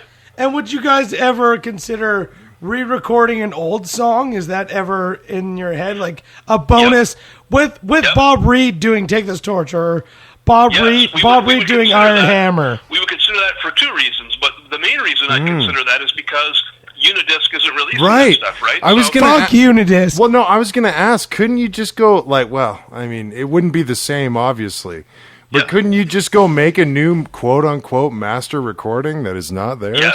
Yes, I could. And you know what else? I'm going to tell you again. You guys never read that interview Stace did 2 years ago. You guys got to read Dan this. read. But you know what? Before that interview, I was considering very clearly getting the 4 original members of Razor together to do a re-record of the first 3 albums. Nice. And if not the first 3 albums, I was going to do a re-record of probably 90% of the stuff that we all liked. Maybe I might left 10% of the songs out. Now, do you think Sheepdog could still do the 4 original guys? Right. Do you think Sheepdog could still do those vocals? I couldn't see myself doing it after what he said after the show. But Embro, our first drummer, this is something else that needs to be said. You remember our first drummer, Mike Embro? Yeah, Embro. His college fund is gone. He's a better drummer now than he was in the 80s. Really? Yes, he's better. He's more intense. He's got more power. He's got better arms. He's got the drive, eh? He can play fucking amazing now. He wanted us to do this reunion really bad. He wanted to make a statement to people about his ability, but unfortunately, the bullshit got in the way. But I want to make sure people understand that Mike is a great drummer. So then, going back to that, how'd you get with Ryder then? Why do you not have Embro instead of Ryder? Well, because the thing is, Embro, being the age he is, like he's 2 years older than me, and even though he's a great drummer, I don't think he's got the physical stamina to handle the stuff that we're doing as much. Like if I got Mike in the studio and I recorded the old songs, he'd do a fantastic job on them. But not if live. I take Mike out, play a whole bunch of live shows, like the hardest job physically on the band is the drumming, right? Yeah. Sure. Like that's the hardest physical toll on a person. Sure. And at his age, I don't know he could keep up for a lot of shows. Ryder's a great drummer, and he's a lot of fun too. Dude, Ryder's the boy. We had a huge after party with that guy. I've known his cousin for a while. Ryder's a great choice, great drummer, great guy. All in all, great, solid 8.5 out of 10. The reason why Ryder has done so much to make playing live fun for the whole band. He's a fun guy to be around, and he's part of the reason why we're as busy as we are, because part of it was I wanted to do shows to go out and give him a chance to be able to perform, because I think he deserves it. He deserves it. The guy is a phenomenal drummer, never stops, never slows down, and just always on time. Too, eh? He's humble as fuck. He's humble as fuck. That's the thing. He loves everybody. He's a huge fan of doesn't matter how big or small a band is. He can be a huge huge fan of them. He's that kind of a guy. Yeah, right? he bought all our shit, and I was like, dude, you're the guy from Razor. He's like, Yeah. oh, that doesn't matter, man. Like, No, it I doesn't matter. love your He's- music, he's but I'm like, he's holy like the shit. hardest core fan of this stuff, man. Yeah. He'll be out, I tell you, we go to Calgary. He's just as excited, not just about performing. He's just as excited to go out and hang out with the people at the show and to meet the other bands. And I'm not just talking about the bigger bands. I'm talking about like he'll be happy to see you again. He'll be like out there hanging out, having a good time the whole time. He's totally like that. So. Dude, I know chicks who want to bang Ryder already, so we'll get chicks back. We'll rage. Absolutely. They're not attractive or anything, but they're all There'll right. be a lot of them. We're not equating him to Vince Neil and the guy from fucking Poison. Now, Hey man, guys, come on! Shout out the Devil's a tight album, Red Hot. They had a color coding system, for the women they were trying to bang. And that's how that went again. Weird. I gotta remember that and tell that to the guys in the band. Well, There was a color coding system. Dave. I'm gonna when I get on stage with Razor, I'm gonna refer to our color coding system. I say, listen, I'm blind. I'm half blind now, so I need a braille coding system for the chicks that want to bang me after the show. So let's line them up, and I'm sure my wife will be really happy to hear about all that. I won't tell. man. No, that's fine. It doesn't matter. I'm not out hunting for anybody. My wife's lovely. I'm totally happy. You throw them my way, buddy. I'm not performing for the same reason Vince Neil does. Dave, thank you so much for coming on, being so honest. And, Thank you so much, Dave. This is a true honor Okay. to talk to you, You're man. welcome, guys.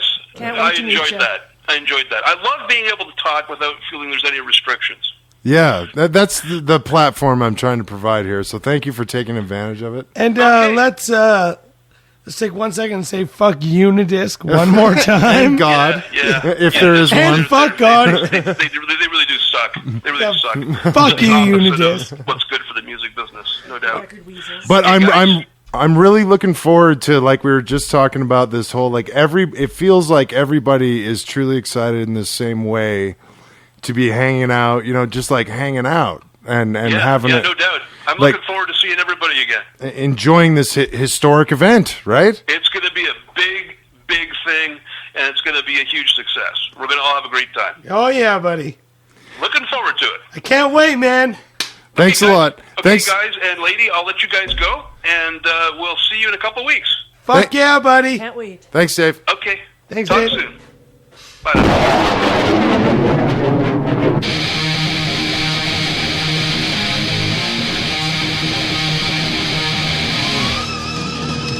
Big Nate Productions presents Calgary Metalfest 5.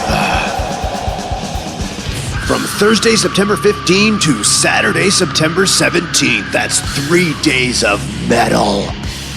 Thursday headliners, The Exalted Pile Driver. Friday headliners, Toxic Holocaust. And Saturday's a night not to miss, a historic night of Canadian metal featuring Annihilator, Exciter, Sacrifice, and Razor. Go to CalgaryMetalFest.com for more details. Calgary Metal Fest 5.